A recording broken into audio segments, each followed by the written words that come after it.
একজনের জন্য তো আমাদের দেশ স্বাধীন হয়নি, তাই না? এখানে অনেক মানুষের অবদান ছিল। সো আমার মূল উদ্দেশ্য ছিল এটা যদি হাইলাইট হয় তাহলে ইয়াং জেনারেশন জানতে পারবে সঠিক ইতিহাস। দ্বিতীয়, আমাদের মুক্তিযুদ্ধ পরিচালিত হয়েছিল একটি সরকারের অধীনে।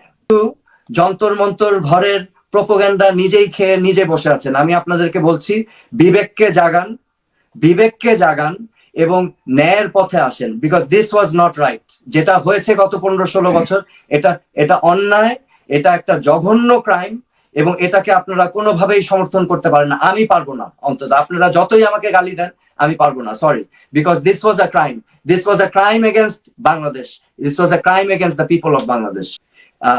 এর মধ্যেই আমাদের পুলিশের সংস্কারের কাজ শুরু করে দেওয়া উচিত ছিল, কারণ first thing should have been done, পুলিশকে পুনর্গঠন করে, পুলিশের রিফর্ম গুলো করে, নতুন পুলিশ রিক্রুট করে, এবং পুলিশকে এমন একটা অবস্থানে রাখতে হবে যে পুলিশ যাতে জনগণের গণবান্ধব হয় এবং প্রফেশনাল ডিসিপ্লিন ফোর্স হয়, কারণ পুলিশই হবে কিন্তু ভবিষ্যতে এই সিস্টেমিক চেঞ্জ আনার মূল হাতিয়ার, বিলিভ মি। তো আইন শৃঙ্খলা রক্ষা করা হচ্ছে নাম্বার 1 প্রায়োরিটি। আমি এখনো ওরকম কোনো উল্লেখযোগ্য ভূমিকা আমি এখনো পাইনি। এবং আপনি যেটা বললেন এক একটা করে প্রতি বিপ্লব করার চেষ্টা হচ্ছে, এটা স্বাভাবিক।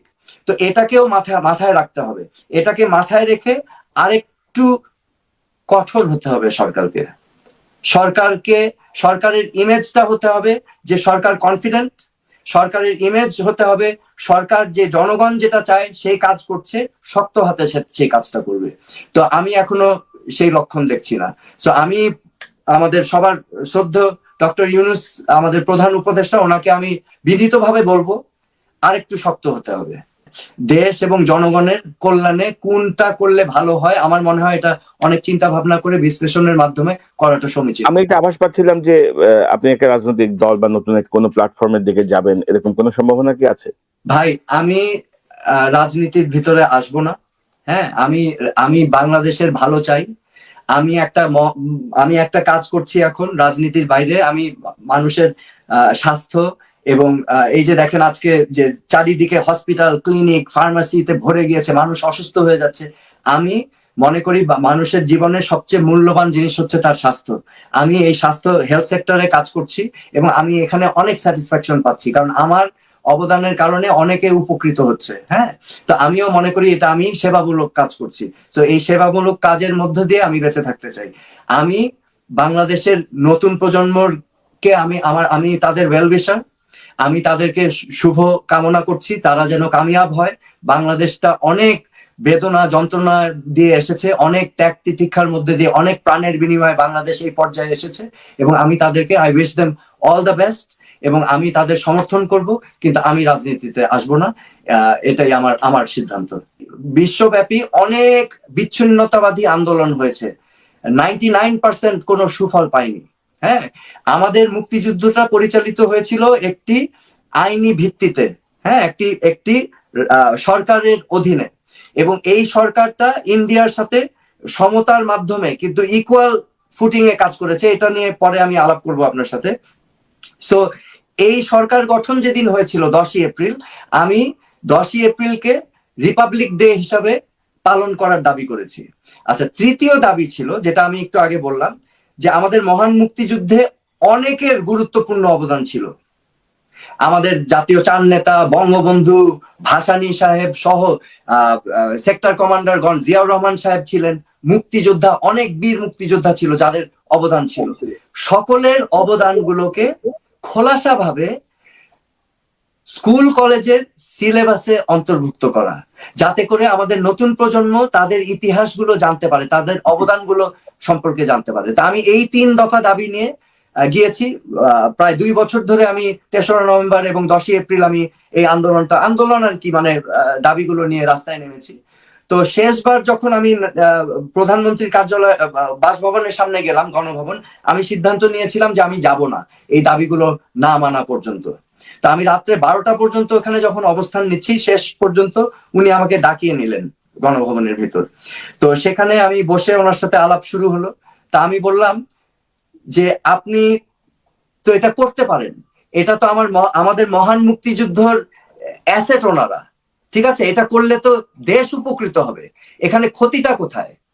তখন উনি আমাকে যে উত্তরটা দিয়েছিলেন আমি খুবই আশ্চর্য হয়েছি, এবং আমি স্তম্ভিত হয়ে গেছিলাম। তিনি মানে তিনি বললেন, এই জাতীয় চার নেতা আমার বাবাকে যখন হত্যা করা হলো কোনো প্রতিবাদ করলো না। আমি না অবাক হয়ে গেলাম, আমি বললাম ওনারা প্রতিবাদ কিভাবে করবে? ওনাদেরকে তো গ্রেফতার করে নিয়ে গেল, সাথে সাথে গ্রেফতার করে। বলে না, ওনাদের সুযোগ ছিল, ওনারা কোনো প্রতিবাদ করেননি। এবং উনি বললেন যে কোথাও একটা মানুষও তো নামলো না 15ই আগস্ট রাস্তায়, হ্যাঁ, একটা মানুষও প্রতিবাদ করলো না, এবং চার নেতাও প্রতিবাদ করলো না। তখন আমি ওনাকে বোঝাতে চেষ্টা করলাম যে আমার বাবা, আমি বলে না তোমার কেউ করে নাই। সৈয়দ নজরুল ইসলাম সাহেবের কথা বললেন, মনসুর আলী সাহেবের কথা বললেন, কামরুজ্জামান সাহেবের কথা বললেন।